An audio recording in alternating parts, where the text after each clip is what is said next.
Hello नमस्कार दोस्तों, कैसे हैं आप सभी। आज हम इस वीडियो में बात करेंगे साइंस में पूछे जाने वाले एक महत्वपूर्ण टॉपिक मापन एवं मात्रा के बारे में। अगर आप मापन एवं मात्रा के बारे में अच्छे से समझना चाहते हैं तो आपको ये जानना जरूरी होगा कि भौतिक राशियाँ क्या होती हैं, मात्रक क्या होते हैं। अगर इनको समझ लिए तो मापन एवं मात्रक का जो टॉपिक होता है वो आसानी से समझ में आ जाता है। अगर हम बात करें भौतिक राशियों की, भौतिक राशियाँ जिसको हम फिजिकल क्वांटिटी बोलते हैं, फिजिकल क्वांटिटी क्वांटिटी जिनको भौतिक राशियां बोलते हैं। भौतिक राशियां भौतिक राशियां होती क्या है। अगर हम बात करें भौतिक राशियों की तो ऐसी राशियां जिनको हम माप सकते हैं, तोल सकते हैं, जिनको हम संख्यात्मक मानों द्वारा दर्शा सकते हैं, वही हमारी भौतिक राशियां होती हैं। तो हमने कहा ऐसी राशियां जिनको हम माप सकते हैं, इसके अलावा तोल सकते हैं, जिनको हम माप सकते हैं, तोल सकते हैं, जिनको हम संख्यात्मक मान से दर्शा सकते हैं, संख्यात्मक मान से दर्शा सकते हैं, वही हमारी भौतिक राशियां होती हैं। जो भौतिक राशियां होती हैं, माप सकते हैं, तोल सकते हैं, संख्यात्मक मान से दर्शा सकते हैं, भौतिक राशियां होती हैं। जैसे जैसे हम बात करें लंबाई की, जैसे लंबाई हो गई, लंबाई को हम माप सकते हैं, कोई भी लेंथ हो उसको हम माप सकते हैं, माप के एक संख्यात्मक मान द्वारा दर्शा सकते हैं, हमारी लंबाई भौतिक राशि हो गई। जैसे हम कहें द्रव्यमान, द्रव्यमान एक मास होता है, इसको हम कई उपकरणों द्वारा, तराजू के द्वारा माप भी सकते हैं, इसको हम बोल सकते हैं द्रव्यमान एक भौतिक राशि हो गई। जबकि समय की बात करें, जैसे समय होता है इसको हम घड़ियों द्वारा माप सकते हैं, और ये क्या होता है, हमारी भौतिक राशि हो गई। बल क्या होता है, बल को हम माप सकते हैं, संख्यात्मक मान द्वारा दर्शा सकते हैं, तो बल एक भौतिक राशि हो गई। लेकिन जैसे हम बात करें सुंदरता, सुंदरता अब सुंदरता की बात करें, ब्यूटी की बात करें, तो ब्यूटी एक भौतिक राशि नहीं होती। क्यों नहीं होती? क्योंकि इसको हम किसी भी संख्या द्वारा दर्शा नहीं सकते, क्योंकि इसको किसी हम भौतिक राशि, भौतिक उपकरणों द्वारा या भौतिक पद्धतियों द्वारा माप नहीं सकते। इसलिए जो सुंदरता होती है, या फिर हम कह सकते हैं कोई भाव जो होता है, वो भौतिक राशियां काउंट नहीं होती। तो हमने बात की, तो ऐसी राशियां जिनको हम माप तोल सकते हैं, जिनको हम संख्यात्मक मानों द्वारा दर्शा सकते हैं, वो हमारी भौतिक राशियां होती हैं। और भौतिक राशियों को व्यक्त करने के लिए दो मानों की जरूरत होती है। अगर हम भौतिक राशियों को प्रदर्शित करना चाहते हैं, प्रदर्शित करने हेतु दो मानों की जरूरत होती है। पहला मान हमारा कहलाता है संख्यात्मक मान, संख्यात्मक मान। दूसरी क्वांटिटी होती है, या दूसरा मान होता है जिसको हम मात्रक बोलते हैं। किसी भौतिक राशि को अगर हम व्यक्त करना चाहते हैं, प्रदर्शित करना चाहते हैं, तो उसमें दो प्रकार के मानों की जरूरत होती है। पहला होता है हमारा संख्यात्मक मान, दूसरा होता है हमारा मात्रक। संख्यात्मक मान उसकी क्वांटिटी को बताता है, क्वांटिटी को बताता है, मात्रा को बताता है, जबकि मात्रक उसकी प्रकृति को बताता है। उसकी जो प्रकृति होती है, वो प्रकृति है क्या, मतलब कैसी है। जैसे हमने लिख दिया 20 मीटर, जैसे 20 मीटर लिखा, हमको देखते ही लग गया मीटर यहाँ पे लिखा है, इसका मतलब इसमें कोई ऐसी राशि है जिसमें कोई दूरी होगी या जिसकी कोई लंबाई होगी। 20 मीटर इसकी बता रहा है क्वांटिटी कितनी है। जैसे रस्सी होगी 20 मीटर हो सकती है, कोई दूरी होगी 20 मीटर हो सकती है। जैसे हम कहते हैं 50 के जी, 50 किलोग्राम जैसे ही कहा, तो हमको पता चल गया किलोग्राम देखते ही कि ये जो राशि होगी ऐसी राशि है जिसमें कोई द्रव्यमान रहा होगा, जिसका कोई मास रहा होगा। ये इसकी क्वांटिटी को बताता है कि 50 किलोग्राम रहा होगा। जब जैसे हमने कह दिया 20 सेकेंड, 20 सेकेंड की बात करें तो हमने देखते ही बता दिया कि ये भौतिक राशि ऐसी है जिसमें समय की बात हो रही होगी। जो बता रहा है सेकेंड बताता है समय को, क्वांटिटी बताता है उसके मान को। अब अगर हम बात करें भौतिक राशियों को मापन की पद्धति या फिर मात्रा क्या होती है, मात्रकों की बात कर लेते हैं। यूनिट क्या होती है, याद रखेंगे। तो किसी भी भौतिक राशि को अगर व्यक्त करना है, तो उस भौतिक राशि को व्यक्त करने के लिए एक मानक की जरूरत होती है, जिसे हम मात्रक बोलते हैं। जैसे हमने कह दिया 20, अब 20 से क्या है हमको नहीं पता क्या है। तो इस भौतिक राशि को अगर व्यक्त करना है कि लंबाई है, द्रव्यमान है, किलोग्राम है, तो इसके पीछे हमको इसकी यूनिट रखनी होती है जो इसकी प्रकृति को बताती है कि है क्या। जैसे हमने जैसे ही यहाँ पे मीटर लिख दिया तो हमको पता चल गया कोई लंबाई वाली चीज हो गई। जैसे हमने किलोग्राम लिख दिया, इसका मतलब ये कोई द्रव्यमान वाली चीज हो गई। जैसे हमने यहाँ पे न्यूटन रख दिया, इसका मतलब ये कोई बल है, बल की बात हो रही होगी। तो हम ऐसा कह सकते हैं, किसी भौतिक राशि को व्यक्त करने के लिए उस भौतिक राशि का एक मानक मान लेते हैं। किसी भी भौतिक राशि को व्यक्त करने के लिए उस भौतिक राशि का एक मानक मान लेते हैं। इन्हीं मानकों को बोलते हैं मात्रक। क्लियर है बात। जैसे लंबाई को मापना हो, लंबाई को मापना हो तो हम कह सकते हैं मीटर में माप लेंगे, या फिर सेंटीमीटर में माप लेंगे, या फिर किलोमीटर में माप लेंगे। जैसे द्रव्यमान को मापना हो तो ग्राम में माप सकते हैं, किलोग्राम में माप सकते हैं, या फिर मिलीग्राम में माप सकते हैं, पाउंड में माप सकते हैं।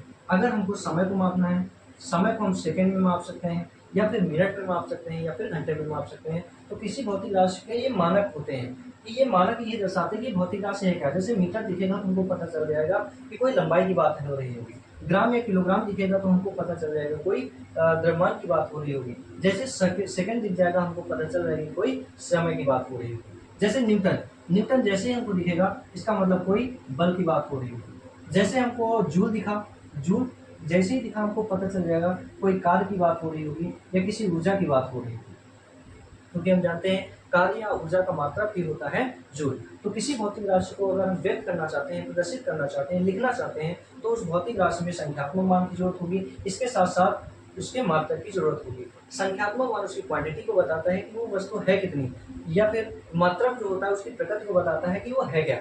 अगर हम बात करें मापन की पद्धतियों की, मापन की पद्धतियों की बात करें, मापन की पद्धतियां, मापन की जो मुख्यतः 3 पद्धतियां होती हैं। जो पहली पद्धति होती है, याद रखेंगे, पहले को बोलते हैं सीजीएस, सीजीएस पद्धति।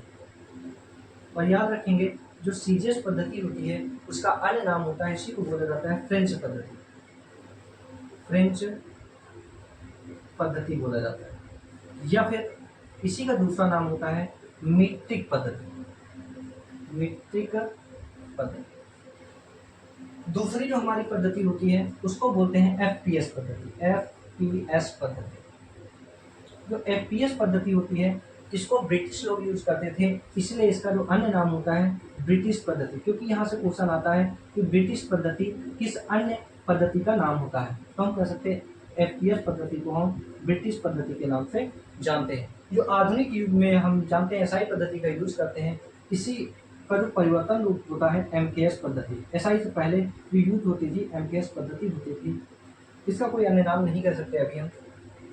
तो एसआई पद्धति की हमने बात करी, एफपीएस पद्धति की बात करी और एमकेएस पद्धति की बात करी। जो सीसीएस पद्धति होती है उसको फ्रेंच पद्धति या मीट्रिक पद्धति बोलते हैं, एफपीएस पद्धति को हम ब्रिटिश पद्धति बोलते हैं, जबकि एमकेएस पद्धति ये जो होती है वो एसआई पद्धति पर आधारित होती है, एसआई पद्धति पर आधारित होती है, ऐसा हम कह सकते हैं, आधारित। अगर बात करें होता क्या है, ये इनका फुल फॉर्म क्या होता है, तो हम कह सकते हैं लंबाई, लंबाई और ये द्रव्यमान और ये समय। ये जो राशियां होती है, जो पद्धतियां होती हैं, मैं 3 राशियों को बताती हूँ, लंबाई को, द्रव्यमान को और समय को। अगर क्वेश्चन पूछे लंबाई को का सीजीएस मात्रा क्या होता है, तो हम कह सकते हैं सेंटीमीटर, ग्राम और सेकंड। इसका फुल फॉर्म होता है सेंटीमीटर, ग्राम और सेकंड। इसका होता है फुट, पाउंड और सेकंड। इसका होता है मीटर, किलोग्राम और सेकंड। सीजीएस पद्धति में लंबाई का मात्रक होता है सेंटीमीटर, सेंटीमीटर। द्रव्यमान का मात्रक होता है ग्राम, जबकि समय का मात्रक होता है सेकंड। अगर बात करें एफपीएस पद्धति में, इसमें जो लंबाई को मापा जाता है फुट में, द्रव्यमान को मापा जाता है पाउंड में, जबकि समय को मापा जाता है सेकंड में। इसके अलावा याद रखेंगे एमकेएस पद्धति में अगर द्रव्यमान की दूरी की बात करें तो इसको मापा जाता है मीटर में, द्रव्यमान को मापा जाता है किलोग्राम में, किलोग्राम में, जबकि समय को मापा जाता है सेकंड। और याद रखेंगे, नोट करके हम याद रखेंगे जरूर कि ऐसा कौन सा मात्रक होता है या कौन सी राशि होती है जो एमकेएस पद्धति, सीजीएस पद्धति और एफपीएस पद्धति में सेम होती है। तो आपको दिख रहा होगा समय का मात्रक सीजीएस पद्धति में भी सेकंड होता है, एफपीएस पद्धति में भी सेकंड होता है और एमकेएस पद्धति में भी सेकंड होता है। तो हम कह सकते हैं तो जो सेकंड होता है, समय का जो मात्रक होता है, समय का मात्रक मात्रक तीनों पद्धतियों में सेम होता है। क्वेश्चन ये आया हुआ है कि कौन सी भौतिक राशि है जिसका मात्रक एमकेएस पद्धति, सीजीएस पद्धति और एफपीएस पद्धति में सेम होती है, तो हम कह सकते हैं सेकंड। फिर हमने बात करी जो एमकेएस पद्धति होती है, जो आधुनिक एसआई यूनिट जिसको सिस्टम ऑफ इंटरनेशनल बोला जाता है, वो किस पद्धति पर आधारित होता है, सीजीएस पे, एफपीएस पे कि एमकेएस पे। तो हम कह सकते हैं एमकेएस पद्धति पर आधारित होता है एसआई पद्धति।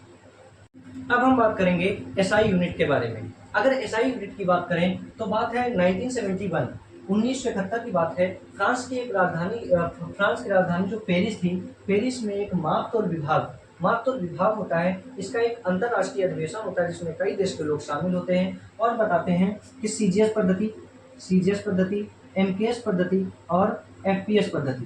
क्योंकि अगर देश और विदेश में व्यापार होता है तो कोई देश के लोग सीजीएस लंबाई को सेंटीमीटर में, कोई लंबाई को मीटर में और कोई लंबाई को फुट में माप रहा था। तो ऐसे में जो व्यापार करने में थोड़ा असुविधा हो रही थी, इसके लिए इन्होंने एक मापतोल विभाग के अंतर्राष्ट्रीय अधिवेशन होता है, एक बैठक होती है और इस बैठक में एसआई पद्धति को मान्यता मिलती है और बताया जाता है कि जितने भी विदेशी व्यापार होंगे वो एसआई पद्धति में होंगे। जो एसआई पद्धति होती है हमारा एमकेएस पद्धति पर ही आधारित होती है। अभी हमने बात करी थी कि जो एसआई पद्धति होती है वो एमकेएस पद्धति पर ही आधारित होती है। अगर एसआई पद्धति के अनुसार बात करें तो मूल राशियां जो होती है वो 7 होती हैं। पहले हम बात करें मूल राशियां होती क्या है। मूल राशियों को बोलते हैं फंडामेंटल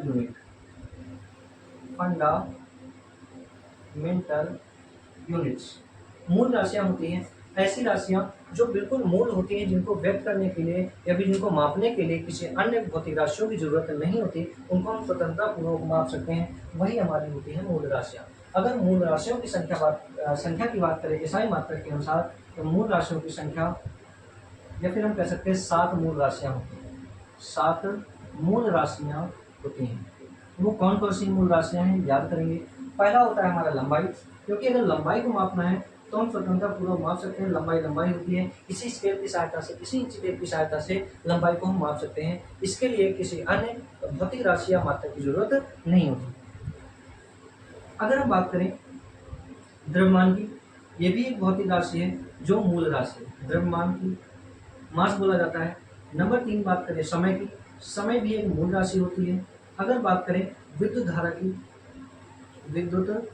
की, जो विद्युत धारा होती है ये भी एक मूल राशि होती है, स्वतंत्रता पूर्वक मापी जा सकती है। 5 बात करें पदार्थ की मात्रा, ये ज्योति तीव्रता की और याद रखेंगे 6 नंबर ताप और 7वां होता है पदार्थ की मात्रा। ये होती है हमारी भौतिक राशियां।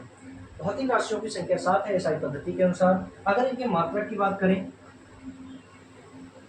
भौतिक राशियां 7 हो गई, इनके मात्रा की बात करें तो लंबाई को मापने के लिए हम मीटर का यूज करेंगे एसआई पद्धति में। द्रव्यमान को मापने के लिए हम किलोग्राम का यूज करेंगे, जबकि समय को मापने के लिए हम सेकंड का यूज करेंगे, जो एमकेएस पद्धति पर आधारित है। इसके अलावा बात करें विद्युत धारा, जो इलेक्ट्रिसिटी होती है, इसको मापने के लिए हम एम्पियर का यूज करते हैं। अगर ज्योति तीव्रता कैंडल में होती है, हम कह सकते हैं कैंडेला। जबकि ताप की बात करें, ताप एक टेम्परेचर होता है, इसको हम फ़ारेनहाइट, इसको हम केल्विन, इसको हम डिग्री सेल्सियस में माप सकते हैं। लेकिन एसआई पद्धति के अनुसार जो मान्यता मिली है उसको कहा गया है कि केल्विन में मापा जाएगा। और पदार्थ की मात्रा की बात करें तो मोल होता है। अगर इनके प्रतीक चिन्ह की बात करें, दर्शाया काहे से जाएगा, तो हम कह सकते हैं लंबाई को हम स्मॉल m से मीटर से दर्शाते हैं, जबकि किलोग्राम को हम केजी से दर्शा देते हैं। समय को हम सेकंड से दर्शा देते हैं, या स्मॉल s भी कहीं कहीं दिखता है। विद्युत धारा को हम एम्पियर a से दर्शाते हैं। कैंडेला को CD से दर्शाया जाता है। केल्विन को कैपिटल K से दर्शाया जाता है और मोल को MOL करके दर्शाया जाता है। तो ये होते हैं इनके प्रतीक चिन्ह। तो हमने बात करी कि मूल राशियां वे राशियां जिनको व्यक्त करने के लिए किसी अन्य राशियों की जरूरत नहीं होती, वही भौतिक मूल राशियां कहलाती हैं। और एसआई पद्धति के अनुसार मूल राशियों की संख्या 7 बताई गई है। लंबाई, द्रव्यमान, समय, विद्युत धारा, ज्योति तीव्रता, पदार्थ की मात्रा और ताप, जिसमें लंबाई का मात्रक मीटर, द्रव्यमान का मात्रक किलोग्राम, समय का मात्रक सेकेंड, विद्युत धारा का मात्रक एम्पियर, ज्योति तीव्रता का मात्रक कैंडेला, ताप का मात्रक केल्विन और पदार्थ की मात्रा का मात्रक मोल होता है। इसके अलावा सप्लीमेंट्री यूनिट भी हैं, सप्लीमेंट्री यूनिट्स, जिनको हम पूरक राशियां भी बोलते हैं। पूरक राशियां अगर पूरक राशियों की बात करें तो वो दो हैं, एक होता है समतल कोण, समतल कोण, दूसरी होती है घन कोण। और हम कह सकते हैं जो समतल कोण होता है एक प्लेन पे बनता है, ये 2D एंगल होता है, 2D होता है। एक समतल है, इस पे कोई तिरछी रेखा हम डाल देते हैं जो इसको काट के जा रही हो, इस पे टच हो रही हो, तो ये जो एंगल बनेगा उसको बोलते हैं समतल कोण। और समतल कोण का जो मात्रक होता है, इसका मात्रक होता है रेडियन। लेकिन घन कोण की बात करें, 3D एंगल होता है, जैसे हम कोण देखते हैं, स्क्रीन देखते हैं, अब टोपी देखते हैं, ऐसे वाली ये टोपी देखते हैं, ये 3D, तो ये जो इसका एंगल बन रहा होता है, ये एंगल बनता है, उसको बोलते हैं घन कोण। ये होता है 3D, इसमें 3 डायमेंशनल होता है। इसका जो मात्रक होता है स्टेरेडियन होता है, स्टेरेडियन होता है। तो ये बात हो गई दो पूरक मात्रक।